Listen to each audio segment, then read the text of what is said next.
వేద ధర్మం కార్యక్రమాన్ని మీకు సమర్పిస్తున్నవారు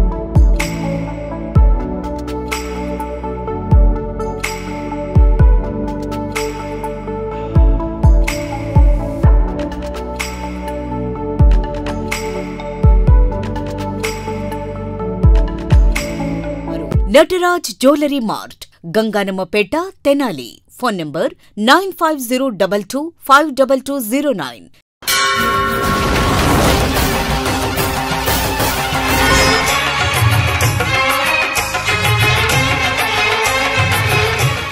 ఓం శ్రీ మహాగణాధిపతయే నమః. సరస్వత్యై నమః. శ్రీ గురుభ్యో నమః. హరి ఓం. అరుణాం కరుణాతరంగితాక్షీం ధృతపాశాంకుశపుష్పబాణచాపాం అనిమాదిభిరావృతాం మయూఖైః అహమిత్యేవ విభావయే భవానీం. జగదేక పావని అయినటువంటి జగన్మాత యొక్క దివ్య చరణారవిందములకు శత సహస్ర కోటి ప్రణామములు సమర్పిస్తూ, శరన్నవరాత్రములు, శరత్కాలం ప్రారంభమవుతుంది. యమధర్మరాజు యొక్క 2 దంష్ట్రలలో ఒకటి వసంత నవరాత్రములు, ఒకటి శరన్నవరాత్రములు. చైత్రమాసం, ఆశ్వీజమాసం. యమధర్మరాజు యొక్క దంష్ట్రలలో నుంచి, మృత్యువు యొక్క దంష్ట్రలలో నుంచి మనం బయటికి రావాలి అంటే అపమృత్యు దోషములు తొలగిపోవాలి అంటే, ఆరోగ్యం కలగాలి అంటే, కుటుంబ సౌఖ్యములతో మానవులు ప్రకాశించడానికి, ముక్తిని పొందడానికి, మోక్ష సామ్రాజ్యమును అధిష్ఠించడానికి, జన్మలు తరింపచేసుకునడానికి ఈ శరన్నవరాత్రములను సద్వినియోగపరుచుకుంటారు. అమ్మవారిని ఆరాధించే పుణ్యమైనటువంటి రోజులు ఈ శరన్నవరాత్రములు. ఈ శరన్నవరాత్రములలో సువాసిని పూజలు చేయాలి, చండీ హోమాలు ఇలాంటివి చేస్తారు. అలాగే అమ్మవారిని వివిధములైనటువంటి అలంకారములతో అర్చన చేస్తారు. అన్నపూర్ణాదేవిగా అలంకారం చేస్తారు. అన్నపూర్ణాదేవి అన్నపూర్ణే విశాలాక్షి. అమ్మవారికి అనేకమైనటువంటి నామాలున్నాయి. ఒక్కొక్క నామం ఒక్కొక్క బిరుదు, ఒక్కొక్క పని చేసింది కనుక ఒక్కొక్క బిరుదు అమ్మవారికి ఉన్నది. ఈ అన్నపూర్ణ నామము ఏమిటి, ఈ అలంకారం ఏమిటి? అన్నపూర్ణే విశాలాక్షి, అన్నపూర్ణే విశాలాక్షి, అఖిల భువన సాక్షి కటాక్షి. అన్నపూర్ణే విశాలాక్షి, అఖిల భువన సాక్షి కటాక్షి. అన్నపూర్ణే. ఓం అన్నపూర్ణరూపాయ విద్మహే మహాదేవ్యై చ ధీమహి తన్నో విశాలాక్షి ప్రచోదయాత్. అమ్మవారి యొక్క దివ్య రూపం. అన్నపూర్ణాదేవిగా అమ్మవారిని అలంకరిస్తారు. దేనికని అంటే, అన్నం పరబ్రహ్మస్వరూపం. అన్నం అన్నాద్భవతి భూతాని. ఈ లోకమంతా అన్నముపైననే ఆధారపడి ఉన్నది. సకల ప్రాణి అన్నం, ఆకలి ఆకలి. ఈ ఆకలి తీర్చినవాడే పుణ్యాత్ముడు. ఏ జంతువుకైనా, నీకైనా, నాకైనా ఆకలి. ఈ అన్నం పరబ్రహ్మస్వరూపం. అన్నం సర్వజీవులకు ఆధారభూతమైనటువంటిది. అటువంటి అన్నాన్ని ప్రసాదించేటువంటిది ఎవరు అంటే అన్నపూర్ణాదేవి. ఈ లోకములందరికీ అన్నమును ఇచ్చేటువంటిది. అన్నము అంటే కేవలం బియ్యమే కాదు, గోధుమలు కానీ మన వంట సామాగ్రి ఏదైతే ఉన్నదో అవన్నీ అన్నమే. మానవుడు ఏది భుజిస్తున్నాడు అన్నీ అన్నమే. జీడిపప్పులు అన్నమే, పెసరపప్పు అన్నమే, అన్నీ అన్నాలే. మానవునకు ఆహారం ఆకలి తీర్చేటువంటిదై ఆరోగ్యమును కలిగించేటువంటిది ఏది ఉన్నదో అదంతా అన్నమే. నిత్యాన్నదానేశ్వరీ, అందుచేతనే ఇవేళ కూడా అన్నపూర్ణ అన్నదాన సత్రములు. అన్నం పరబ్రహ్మస్వరూపం కనుక ఒకళ్ళ ఆకలి తీర్చినంత పుణ్యం ఇక ఈ సృష్టిలో మరొకటి లేనే లేదు. అందుచేతనే అన్నదానాలు చేస్తారు. నిటాలాక్ష ప్రాణేశ్వరి అయి కన్న తల్లి కడుపు చూస్తుంది. ఏ తల్లి అయినా తన బిడ్డకు అన్నం పెట్టాలి, ఆకలి తీరుస్తుంది. అసలు ఊహరానప్పుడు కెవ్వున ఏడుస్తూ ఉంటే అమ్మ వచ్చి పాలిస్తుంది. నీ భాష తెలియకపోయినా అమ్మకు తెలుసు నీకు ఆకలయింది అని. కడుపులో నొప్పిని ఏ ఏడుపో తెలుసు, మారాన్తో ఏడ్చే ఏడుపు తెలుసు. కాబట్టి అప్పుడు విమానం మోత మోగిస్తుంది. ఇప్పుడో ఆకలి తీరుస్తుంది. ఏ ఆర్తులైనటువంటి వారి యొక్క బిడ్డలను ఆకలి తీర్చి ఆనందాన్ని కలిగించేటువంటిది అమ్మ. దివ్య తేజోమయమైనటువంటి ఈ అమ్మ అసలు ఎలా ఉదయించింది, ఎక్కడికి వచ్చింది? ఈ అమ్మ ఈశ్వరునితో పాటు కాశీకి వచ్చింది. కాశీ పుణ్యక్షేత్రం. కాశీ చాలా గొప్పదైనటువంటి క్షేత్రం. కాశీ జగన్మాతకు నిలయమైనటువంటి క్షేత్రం కాశీ. అలాంటి పుణ్యమైనటువంటి ఈ కాశీలో ఒకానొక సమయమున వేదవ్యాసుల వారు భిక్షాటన చేస్తూ దొరకకపోతే కాశీని శపిస్తానన్నప్పుడు అమ్మవారు వేదవ్యాసుల వారిని ఆ కోపాన్ని ఆపి అన్నాన్ని ప్రదానం చేసింది అమ్మ. పరమేశ్వరుడు అలా బ్రహ్మకపాలాన్ని పట్టుకొని వచ్చినప్పుడు ఆ కపాలం ఊడాలి అంటే పతివ్రత భోజనం పెట్టాలి అన్నప్పుడు ఆ అమ్మ ఈశ్వరుడు కాశీకి వచ్చాడు. కాశీ పుణ్యక్షేత్రం. కాశీ అని పేరు వింటేనే చాలు పాపాలు పోతాయి. కాశ్యాంతం మరణాన్ ముక్తి. కాశీ కాశీ అంటూ మరణించిన, కాశీలో మరణించిన, ఆ ఈశ్వరుని తలచిన ఇక పునర్జన్మ లేదు. అంతటి పుణ్యక్షేత్రం కాశీ. ఈశ్వరుని యొక్క నిలయమైనది.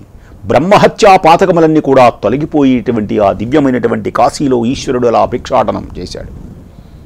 మహానుభావుడైన ప్రభుం ప్రాణనాథం విభుం విశ్వనాథం జగన్నాథనాథం సదానందభాజం భవద్భవ్యభూతేశ్వరం భూతనాథం శివం శంకరం శంభుమేశానమీడే గళేరుండమాలం మహాసర్పజాలం కళాకాలకాలం గణేశాదిపాలం జటాజూటగంగోద్భరంగైర్విచిత్రం శివం శంకరం శంభుమేశానమీడే.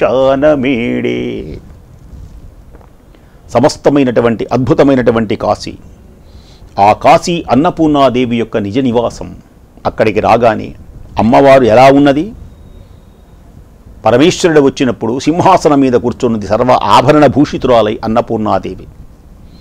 వామే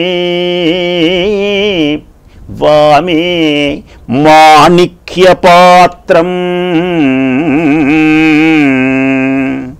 ఎడమ చేతిలో మణుల చేత తాపడం చెయ్యబడినటువంటి ఒక పాత్ర ఉన్నది. వామే మాణిక్యపాత్రం మధురసభరితం,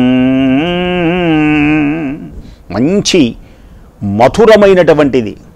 పరమాన్నం అంటామే, చక్కగా రుచికరమైనటువంటి ఆ పరమాన్నాన్ని వండి బిభ్రతీం పాని మధ్యే, ఆ పాయసముతో వండినటువంటి దివ్యమైనటువంటి పాత్రను అలా పట్టుకొని ఉన్నది. దివ్యైః అన్నైః ప్రపూర్ణం, దివ్యమైనటువంటి అన్నాన్ని అన్నైః ప్రపూర్ణం ధృతమణి వలయే స్వర్ణదర్వీం చ దక్షే. ఈ కుడి చేతిలో బంగారపు తిడ్డు పట్టుకున్నది. అది కూడా మనో చేత తాపింపబడి బంగారపు ఒక తిడ్డు అన్నమాట. అది అలా పట్టుకొని, దర్వి అంటే తిడ్డు, అలా పట్టుకొని ఉంటే రత్నాంగీ, రత్నములు పొడిగినటువంటి అద్భుతమైనటువంటి చీర కట్టుకొని, పీనతుంగస్తన్న భర్ర విలసత్తారహారాం త్రినేత్రాం, అద్భుతమైనటువంటి ఆ మాల అలా వక్షస్థలం మీద అలా ఊగుతూ ఉంటే, ప్రకాశిస్తూ ఉంటే, 3 నేత్రములతో ప్రకాశిస్తూ సింహాసనం మీద కూర్చొని ఉన్నది. వందే పూర్ణేందు బింబ ప్రతినిధి వదనాం అంబికాం అన్నపూర్ణాం. అక్కడికి వచ్చాడు శివుడు. అమ్మవారు అద్భుతమైనటువంటి రత్నముల చేత పొదకబడినటువంటి ఆ మణుల చేత తాపడం చేయబడినటువంటి ఆ పాత్రను ఎడమ చేతిలో పట్టుకొని ఉండగా, కుడి చేత్తో బంగారపు తెడ్డు పట్టుకొని దివ్య తేజోమయమై హారములు ధరించి కళకళలాడుతున్నటువంటి అమ్మకు దగ్గరకు వచ్చి భవతీ భిక్షాందేహి అన్నాడు ఆయన. పరమేశ్వరునికి భిక్ష ప్రసాదించింది ఆ తల్లి. అందుచేతనే ఆ కపాలం పట్టుకుని అలా ఉంటాడు ఈశ్వరుడు. ఆ ఈశ్వరునకు అమ్మవారు అన్నపూర్ణాదేవి భిక్షను ప్రసాదించింది. ఆసీనురాలైనటువంటి భంగిమతో మనకు దర్శనమిస్తుంది. అన్నపూర్ణ అంటే కాశీలో ఉంటుందమ్మ. ఎక్కడ పటంలో చూచినా ఈశ్వరుడు అలా అంటే అమ్మవారు అలా సింహాసనం మీద కూర్చొని బంగారపు తెడ్డుతో పాయసాన్నమును వడ్డిస్తూ ఉంటుంది.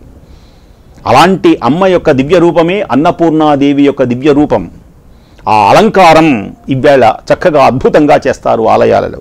నిత్యానందకరీ వరాభయకరీ, రోజు మనం భోజనం చేసేటప్పుడు కూడా ఈ శ్లోకం చదువుకోవాలి.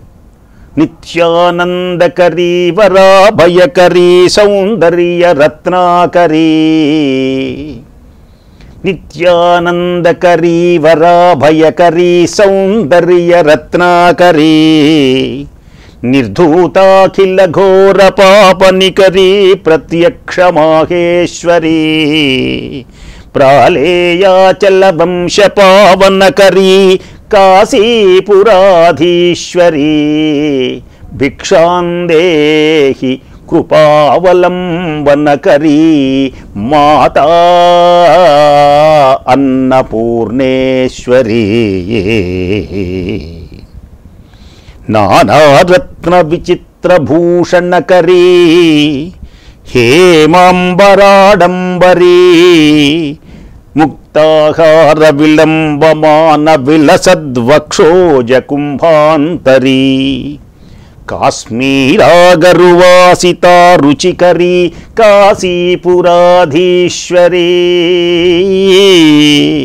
భిక్షాందేహి కృపావలంబనకరీ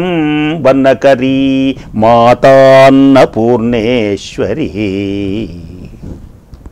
త్రైలోక్యములను కాపాడగలిగినటువంటి దివ్యశక్తి సమన్వితమైనటువంటిది అమ్మ. అలాంటి అన్నపూర్ణాదేవి లలితా పరమేశ్వర లలితా సహస్రనామ స్తోత్రాలలో కూడా ఈ అమ్మవారిని చక్కగా వర్ణించారు. పురుషార్థ ప్రదాపూర్ణి, పురుషార్థ ప్రదాపూర్ణి భోగిని భువనేశ్వరీ.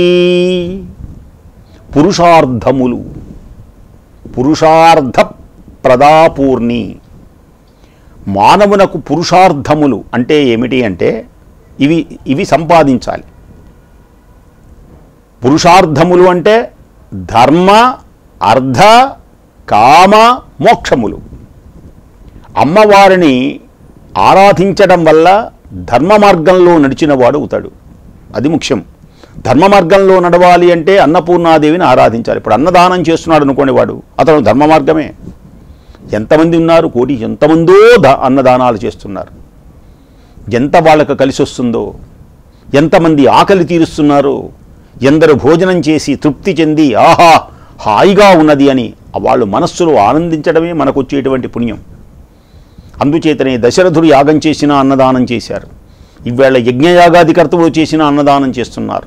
వివిధములైనటువంటి పుణ్యక్షేత్రాల్లో, కాశీ ఏమిటి, ఏ పుణ్యక్షేత్రంలో ఎక్కడికి వెళ్ళినా, ఏ గుడిలోకి వెళ్ళినా అన్నదానం ప్రధానంగా ఉంటుంది. అందుచేత ధర్మ అర్థ పురుషార్థములలో అర్థం, అర్థము అంటే ధనం, అర్థము అంటే ప్రయోజనం.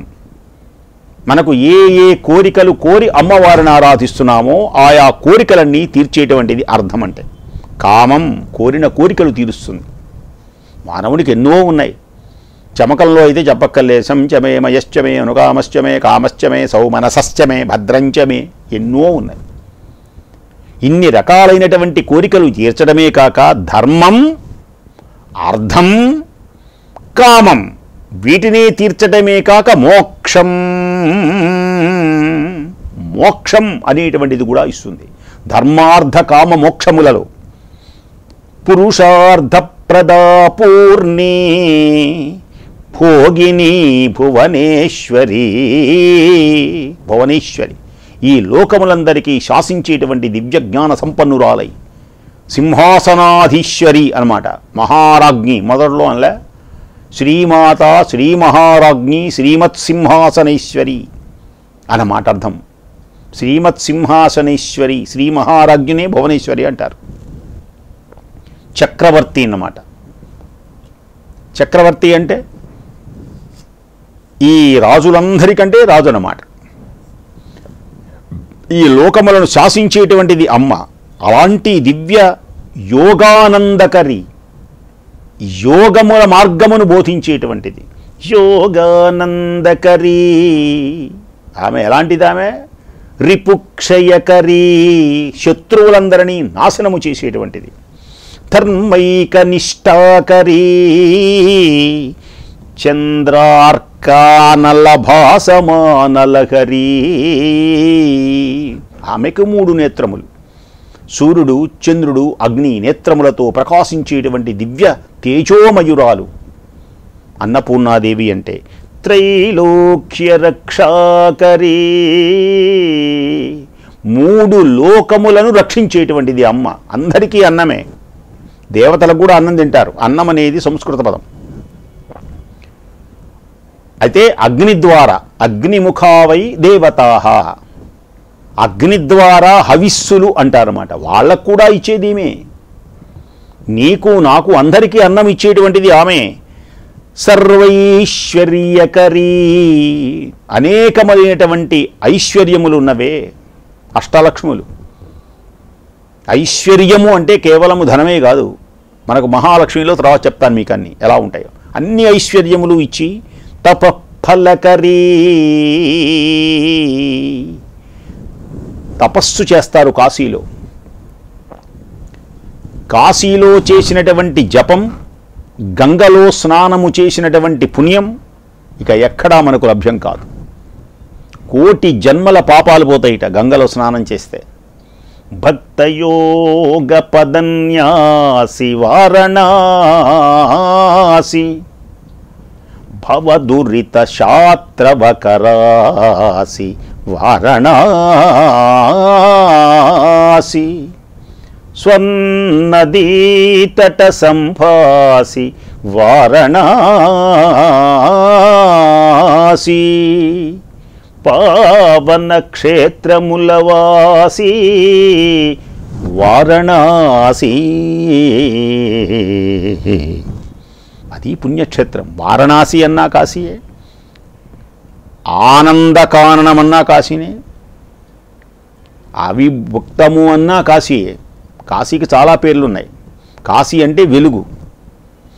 కాశ్యాంతం మరణాన్ముక్తి అన్నపూర్ణాదేవి. విశ్వేశ్వరుడు అంటారు. అక్కడ ఉన్నటువంటి శివుణ్ణి విశ్వేశ్వరుడు, విశాలాక్షి, కాలభైరవుడు మొదలైనటువంటి దేవతలు. కాబట్టి సకలైశ్వర్యకరీ తపఫలకరీ కాశీపురాధీశ్వరీ భిక్షాందేహి కృపావలంబనకరీ మాతా అన్నపూర్ణేశ్వరి. తల్లి నీకు నమస్కారం. దసరా మహోత్సవాలలో అన్నపూర్ణాదేవి యొక్క దివ్యమైనటువంటి అలంకారం మనం మొదట్లో చెప్పుకున్నట్టుగా అన్నం పరబ్రహ్మస్వరూపమైనటువంటిది కనుక అన్నదానము చెయ్యండి. ఆకలి కొన్నవాడికి అన్నం పెట్టండి. ఏ జీవికైనా మంచినీళ్లు ఇచ్చినా పుణ్యమే, అన్నము పెట్టినా పుణ్యమే. కాబట్టి అన్నం సర్వజీవనాధారం కనుక ఆ అన్నాన్ని ప్రసాదించేటువంటిది అన్నపూర్ణ. నిత్యాన్నం, నిత్యాన్నము ఎప్పుడు జరుగుతుంది అక్కడ కాశీలో. ఒక కాశీలోనే కాదు, తిరుపతి ఏ పుణ్యక్షేత్రము, ఏ గుడి అయితే ఉన్నదో సాయిబాబా వారి గుళ్ళలో కూడా జరుగుతూనే ఉంటుంది. దేనికని? ఆ అన్నమునకు అందరి ప్రాధాన్యత. అన్నము లేకపోతే ఏముందండి, కళ్ళు తిరుగుతాయి. ఆహారమే కదా మానవుని యొక్క జీవనానికి ప్రధానమైనటువంటిది. సర్వ జీవనాధారము ఏది అంటే అన్నమే. ఆ అన్నమును ప్రసాదించేటువంటిది అన్నపూర్ణాదేవి. అందుచేతనే అన్నపూర్ణాదేవిని ఆరాధిస్తారు. కన్న తల్లి అమ్మా ఆకలి, అమ్మ తీరుస్తుంది. అమ్మ తన బిడ్డలకు అన్నము లేకపోతే అమ్మ ఎంత వేదన చెందుతుందో దుర్గముడి కథలో మనకు వస్తుంది.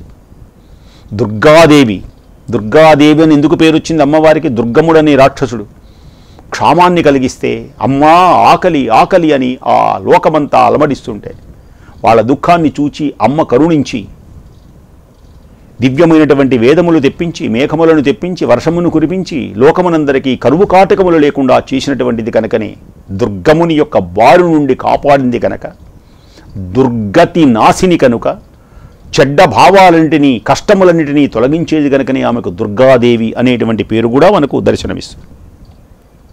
దుర్గాదేవి మనకు దుర్గాదేవిలో మనకు వస్తాయి నవదుర్గలు, రకరకాలైనటువంటి ఉంటాయి. కాబట్టి అమ్మవారు స్వర్గద్వార అన్నపూర్ణాదేవి. ఇంకా ఎలాంటిది? అన్నపూర్ణ సేవిస్తే స్వర్గద్వార కవాట పాటన కరీ కాశీపురాధీశ్వరి. కాబట్టి భిక్షాందేహి కృపావలంబన కరీ మాతాన్నపూర్ణేశ్వరీ.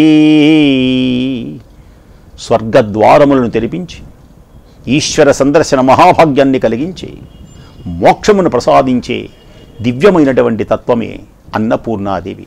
అట్టి అన్నపూర్ణాదేవి అనుగ్రహంతో మీ కుటుంబములన్నీ సంతోషించి చక్కగా పాడి పంటలతో సదా వృద్ధి చెందాలని కోరుకుంటూ సర్వమంగళ మాంగళ్యే శివే సర్వార్థ సాధికే శరణ్యే త్ర్యంబకే దేవి నారాయణి నమోస్తుతే.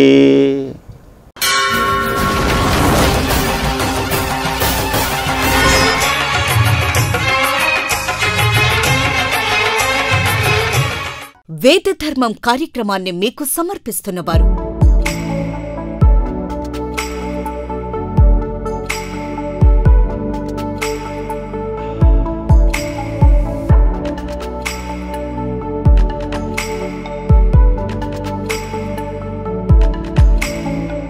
Nataraj jewellery mart, Ganganammapeta, Tenali. Phone number 9502252209.